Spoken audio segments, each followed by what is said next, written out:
Siç tregojnë edhe këto filmimet realizuara pra ditën e së martës, rrjetet e mbi ngarkuara kablore në shtyllat elektrike të rrugës Nuri Bushati në lagjën Vojokushi në mes të qytetit të Shkodrës janë kthyer në një rrezik serioz për jetën e njerëzve. Jo vetëm që rrjetet e linjave të internetit, telefonisë dhe sinjaleve televizive janë vendosur mbi shtyllat e sistemit të shpërndarjes së energjisë elektrike dhe për pasojë rrezikojnë kontaktin mes tyre, çka mund të sjellë pasoja të rënda si për jetën e qytetarëve ashtu edhe për pronarët e tyre. Nisur nga kjo situatë, qytetarët shprehin shqetësimin në mënyra të ndryshme, por me një qëllim të qartë, ka ardhur koha që kësaj gjendje të jepet fund.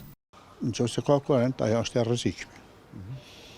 Edhe sikur me e prek kështu një kontakt vogël, prapë ka rrezik për jetën. Nëse ka rrym tension. Me urzu ajo bën kontakt edhe me tokën, edhe me ardh për jetë, prapë kap korrenti pa prek shtyllën hiç.